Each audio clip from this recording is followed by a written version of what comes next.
Hello. I thought it would be a good day to make a little update to video, and I'll also talk about something that I want to talk about in terms of why I choose RPG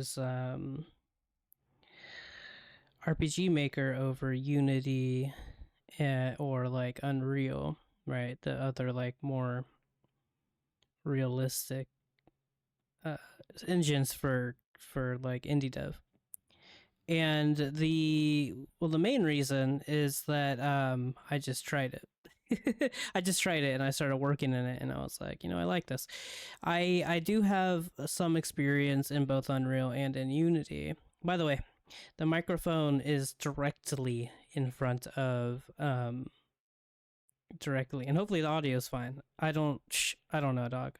The more I try and mess with it to make everyone happy, the more I fuck up. So I'm just gonna leave it alone. Hopefully it's all good. Should be fine. Yeah, should be fine. So the I have a little bit of experience in Unreal, and I have a little bit of experience in Unity, more in Unity than Unreal. Unreal really just didn't work for me. And the last time that I tried a project, it was in Unreal, and it's just like, yeah, it has the node stuff that I like. I like visual coding, which is essentially how RPG Maker works. But the thing is, it just doesn't. I don't want to make a 3D game. And that's what I originally had was set out to do, as far as like the life goal of making and releasing a game. But I didn't have any real direction. And then I stumbled across Fear and Hunger. In fact, I stumbled across Fear and Hunger as a playthrough that a YouTuber Prod was doing, who a Souls, uh, not only Souls YouTuber, but does a lot of Souls stuff. And I watched him play Fear and Hunger, and I got really invested in a lot of that. And Fear and Hunger, by the way, is made in RPG Maker. MV. I am in MZ, but more or less the same thing. Also, I put a limiter on the audio too, but I don't think it's going to make that much of a difference because the microphone itself is going to pick up audio in a certain way. It's not as good as hard limiter in like Premiere Pro. Anyways, and I'm really into dark fantasy, and I'm really into like dark like kind of content in terms of like exploring that side of humanity. And I'm really into Southern Gothic. And I really want to. I liked the idea of drawing out art, and so when I was fiddling around in the engine in RPG Maker, and I was like, I don't really want to make like a typical sprite kind of game. And then so I asked around, and they introduced me to parallaxes, um, which is what this is.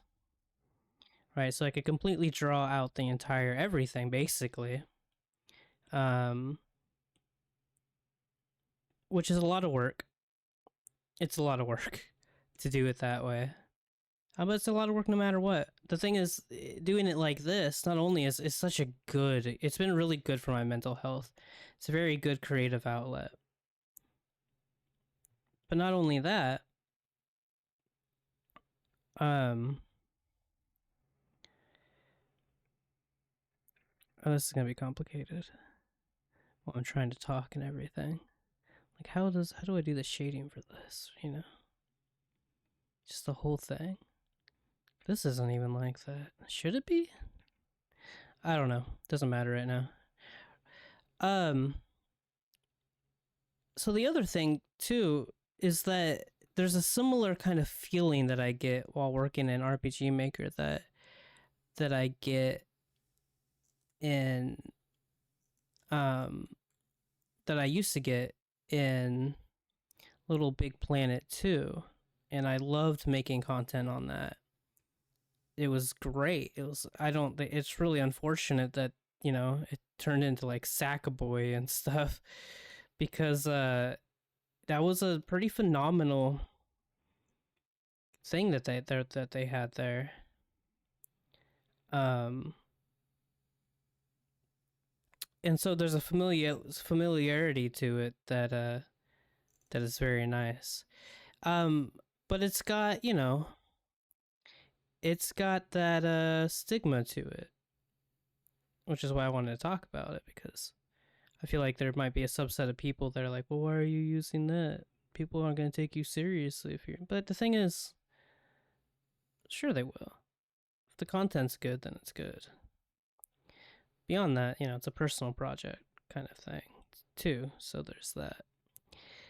The shading on this is a little bit weird. It could be weird. I it's that's a thing too about like the art aspect of this, is that you could just the kind of goal that I have, the way I go about all this, is just getting it good enough while I so I have like a structure and a layout, and then I go back and fix it up after I've got more substantial stuff done. You know, I guess technically this is also shaded because the not shaded part is the light part. Whatever, confusing me.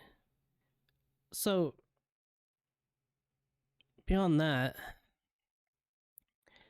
um, I think it is the best way to make a game in this kind of 2D hand drawn style. I know that you could do that in Unity too, and that's kind of like where people went to for like little indie games, little 2D indie games. It's Unity, but for me that doesn't really. This is just easier. It's easier to implement everything, and that brings up another reason why I am progressively falling in love with this engine, is the community aspect of it, right? Because the community, essentially, it's just JavaScript, right? The engine itself. And you can pretty much do anything on it. There's some people making some really cool looking 3D games on it, on this engine. Um, but it's just JavaScript. It's a JavaScript based engine, and the community are extremely talented. And so, you know, there's lots of plugins and everything, and that's kind of, so like the plugin is essentially editing the game's code to make it do things, except that it's layered on top of it. I think Unity does plugin, has a plugin system too, right? I don't remember. Um,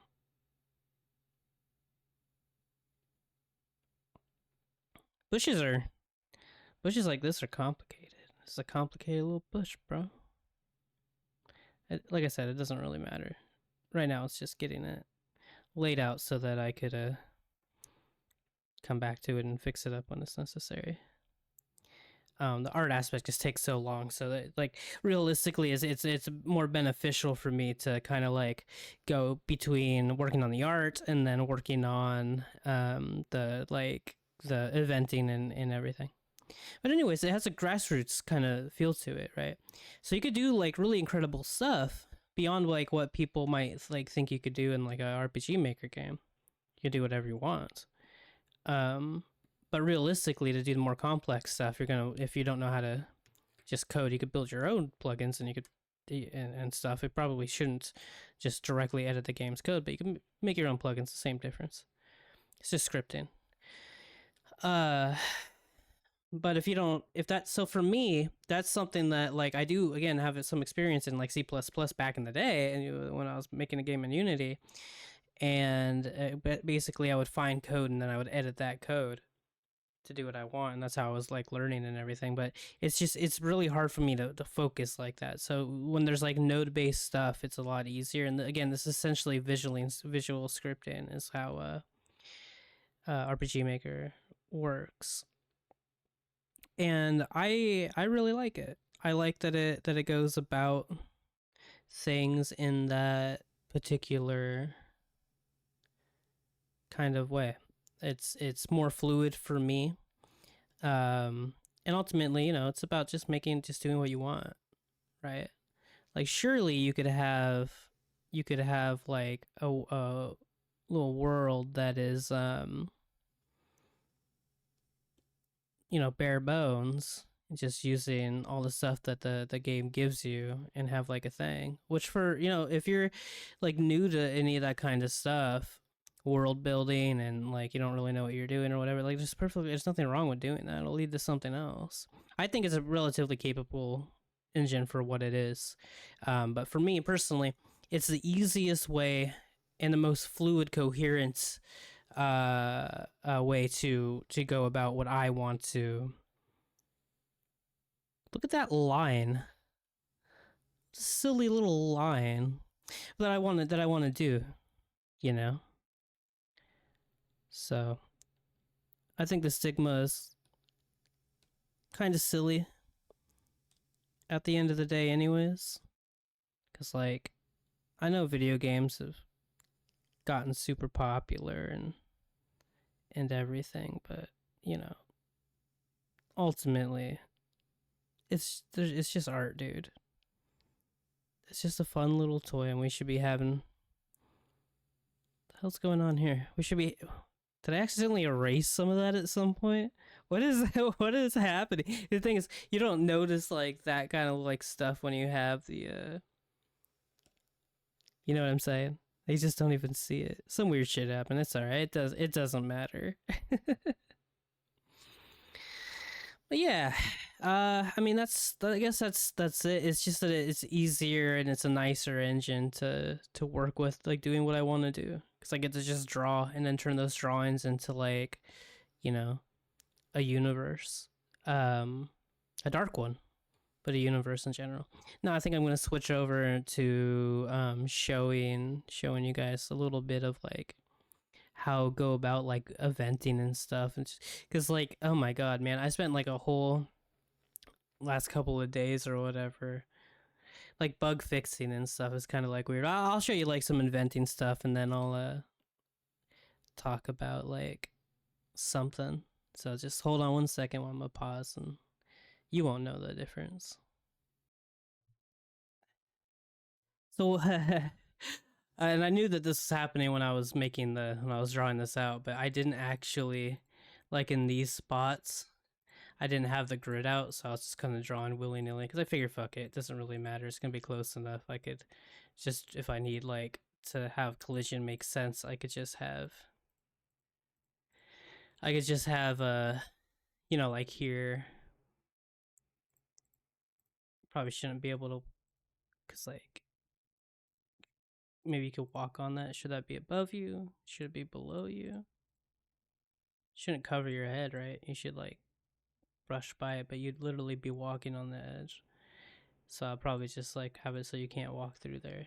And then with stuff like that, I could just put little rocks or something like that. Whatever, not a big deal. I knew I knew I was screwing up while I was doing it. It's not really a screw up though. In fact, I had the grid here for this and everything.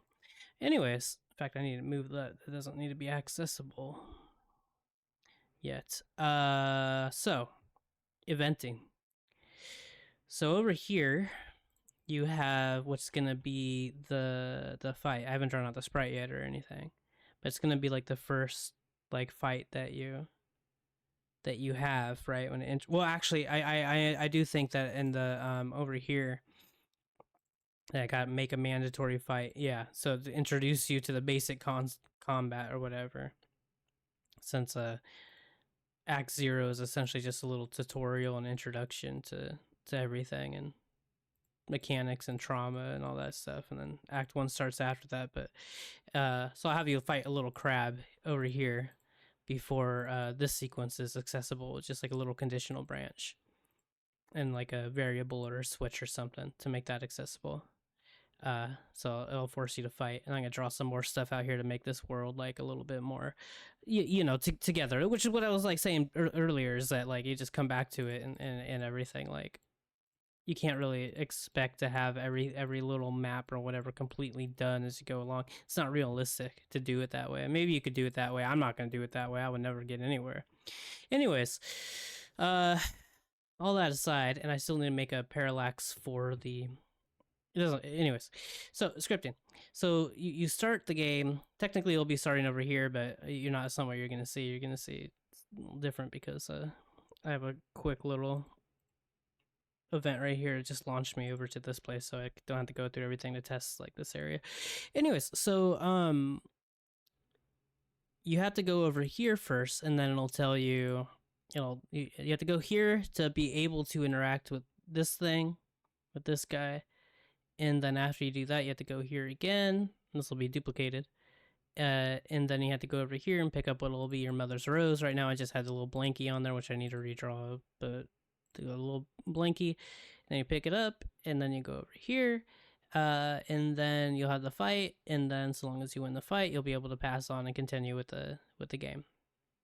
So the thing about that is that I did it through variables. I probably could. It's probably got to be an easier way to go about all this, but I have 4 different interact dependencies structured. They're all different variables, and each like when you first originally go here, it'll when you first go to him, nothing happens, but when you first go here, it'll switch on interact dependency, and then that'll allow you to go over here, which switches on a different interact dependency, which allows you to go over here, which switches on a different interact dependency or a different number of interact dependencies. Yeah, it's really messy the way I got that right now. Probably could just be done with switches, but ultimately they're going to have the same amount of stuff, right? Because they all have to be independent. Sure, maybe there's an easier way to go about that. I haven't figured it out yet. And then over here, then you get interact dependency 1 of 1, which you get only if you have talked to him and then gone back here. Will allow you to pick up the rose, which I haven't, I'll get that all figured out, set up and everything. But and then interact dependency 4, which allows you to start the fight. If you have one variable of 1 interact dependency 4, then it starts all of this. And it is a little bit complicated to do all of that, but the end result is that it does allow you to give some substance, some depth, some not just. I'm gonna have to figure out how to set all this up. Anyway, so that was hecka a lot of stuff, dude. You'd think because if it's node based, your thought would be well, the way it works, you're not actually doing coding, but no, it's essentially still coding, right? Code is still an aspect of that. Another thing that I had done here is I had changed the text from the default text. So now it is Times New Roman. Times New Roman isn't even something that I could use. I'm not allowed to do that. But anyways, it looks good. I'm gonna have to change the Times New Roman text on some cutscenes apparently. Who copyrights that? What a weird thing to be copyrighted. I think I heard about it before, but just didn't take it seriously. And I do need to change this audio to be a better loop as well.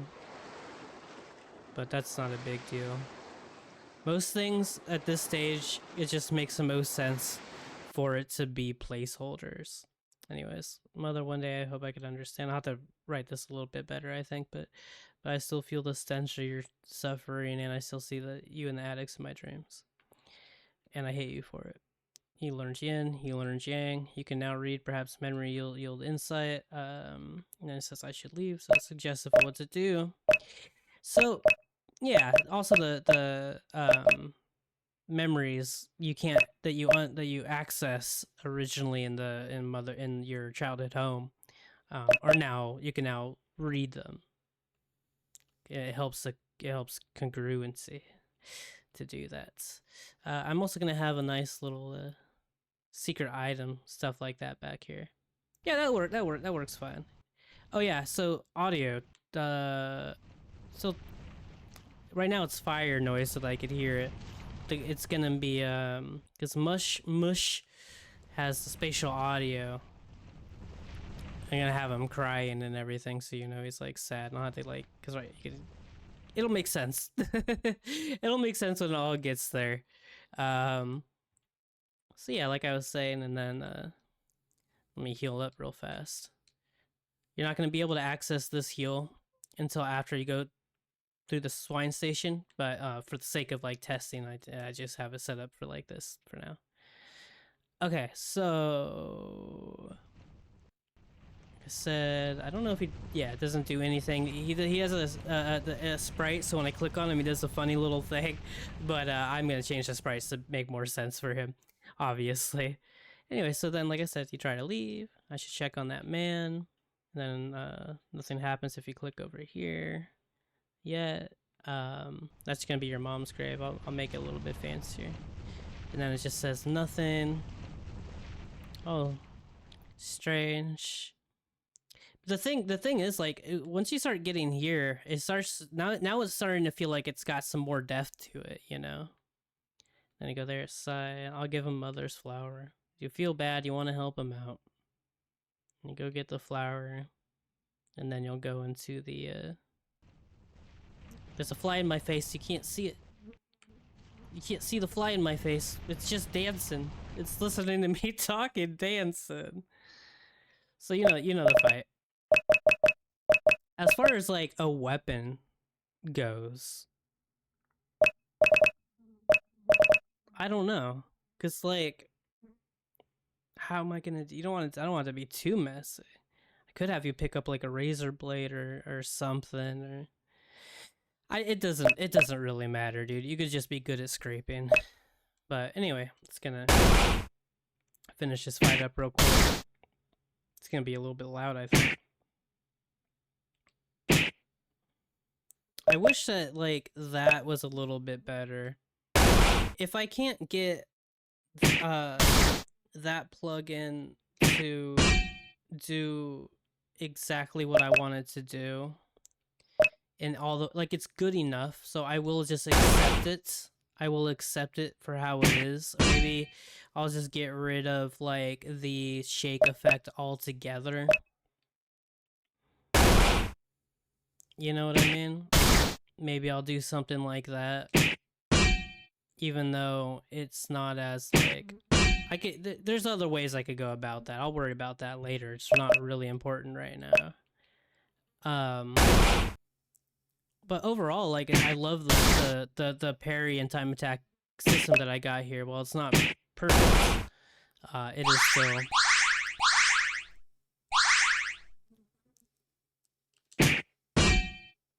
It is still pretty good, and it is very satisfying. So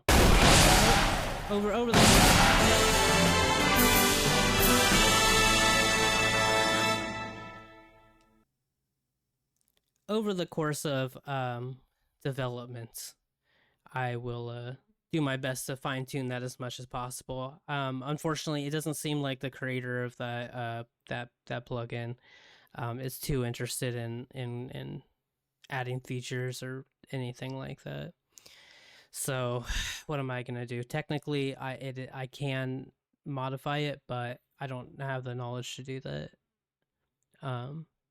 But it's like I said, there's other ways to resolve issues like that. Problem solving's one of my things I'm good at.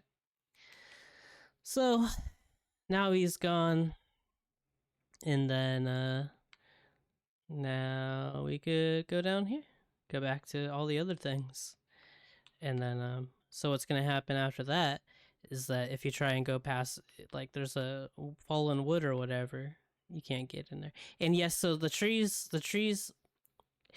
like I said before, like, having an uncanny kind of weird thing is very important for like the lore and the plot of the game. Which is why like the size difference of things will be a little bit funny, and I don't know. Just thought I'd bring that up. But anyways, none of that's important. So you'll go, you know, like how some things are kind of flat. Like they won't be as flat looking when everything's like shaded and stuff. But I just it's intentional, and fun to do that. I don't know why I'm telling you about that. It'll all be obvious in the end. But like another example of that is like the garden area. how it's like kind of flatter looking, which again it won't look as flat after everything, but it's a really fun art style. I feel like it's a fun experiment. So hopefully that works out in the end. It should. It should, but yeah, again, it is also supposed to give the have the vibe of being on a painting or on someone's art piece, which I think it does really well. There's some other things that I haven't made any decisions on yet. Wait, what happened to the? Oh, I forgot to. R.I.P. the sign. I forgot to click the sign to make the sign there like visible. There's always some shit I fucking forget, bro, all the time. Anyways, so yeah, and then after you hit, like you'll be able to walk down there. I haven't made that evented yet, and then I'll be like, oh, I can't go here yet, and then you can't go that way either because I said so. Maybe I'll let you go up to the bush, but you just can't go past that or something. Maybe not, because the way the tile size and everything. Anyway, and then you'll go through the swine station. After you come to the swine station, you're gonna meet an NPC. You're gonna have an interaction with that NPC. It's gonna like knock your ass out or some shit. Then when you come to, there's gonna this whole little area is gonna have like a thing going on, and then you're gonna have your run of the mill like Dark Souls mandatory death boss fight. Figuring out how to go about that. I don't know yet. I'm sure that there's a way, but it's gonna be difficult, probably. But and then it'll put you into the hub, and then you come back from the hub, and then after you come back from the hub, this area will be accessible. But before you I think about it, you won't be able to save beforehand. But force auto saving should yeah, because like technically I could do it so that I forgot that I have access to that. I have it so I could make it so that like you have auto saves on command or on like auto save per map will be disabled on certain maps. It's so stupid that I've got to go about it in such a weird way, but it is what it is. Like that's another thing about RPG Maker, kind of like what I was saying. Like it's visual scripting. It's visual scripting, and it's like the way that it is. It's like physically scripting things. It's an odd kind of thing. But yeah. Either way, and then after you access that, then you'll be able to go save. Or should I have it? Maybe I'll have it so that like the NPC, because originally it was gonna be right here, and then you're gonna have an interaction with him. But maybe it'll be that you have to go back up here, which you'll probably do anyways because you'll have access to a save item, and then he'll be like, maybe after if you save, or I could just have a forced auto save, or it can knock you out. There should definitely be like an auto save there. I feel like it's the best way to go about that. You know what I mean? So don't mind that. Either way, there's gonna be an interaction that you're gonna have, and then you'll be able to access this area after you die to a boss and go to a whole other like area where it brings you to the hub and all that kind of thing. I'm wondering, should this still just be a part of Act 0? Like, I could. I don't know. Who knows? I'll figure it out. But that's kind of where I'm at right now. Is mostly like getting things figured out in terms of like larger eventing things, like going to the swine station, coming out of the swine station, getting in an interaction leading to like an odd situation that leads you to um the hub that you're gonna visit. I think at first I'm gonna have it so that you can't visit the hub whenever you want, and then you'll unlock like an item or whatever. I think I might do something like that for the sake of the plot, the structure of the story and everything, the world building. I'm not sure yet. We'll have to like see what that looks like when we actually go about it. But yeah, that's kind of it for now, I think. The way I'm going to go about that is you'll go to the hub, then you'll come back, and I'll just have it so that there's like an auto save.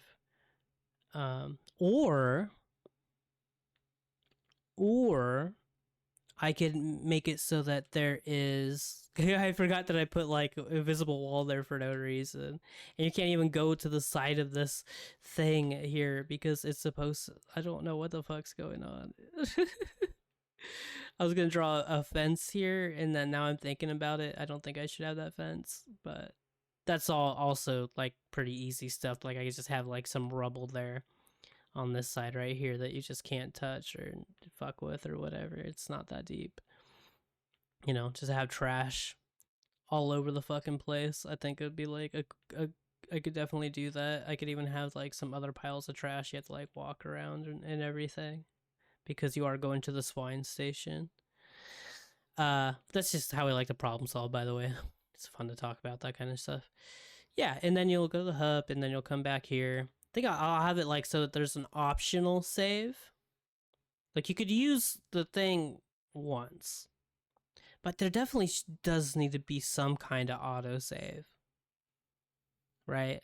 There's got to be some kind of autosave in regards to mapping. I haven't figured out how to go about that. So all of that, by the way, is going to be done to where it's each one's going to be its own map. It makes it easier so that I don't have to have. It just makes it easier. I don't have to have a bunch of events doing so many layers and so many events on a thing. Like I just copy the map. So like when you leave here, obviously it's not something to work all the time, but it does work when it comes to like the story aspects of things. So when I can do that, I am going to do that. Optimization, yay. And what I mean is like, so you go to like the inside of this building, the swine station is going to be its own map, similar to like your childhood home map. It's just a 1080p thing where you're like out there, this larger map space. And then that'll be its own thing. And then when you leave, which you won't be able to do until after you get the stuff you need, I just think it's fair to do that. For the player, at least at first, and then maybe it'll get a little less requirement wise, so that you don't fuck up. I don't know. Maybe I won't do that. Maybe I'll be more mean. Either way, and then when you leave, this will be its own map, with its own events, and everything. Like there'll be similar event things, right? Like that you'll have like these little guys over here that tell you to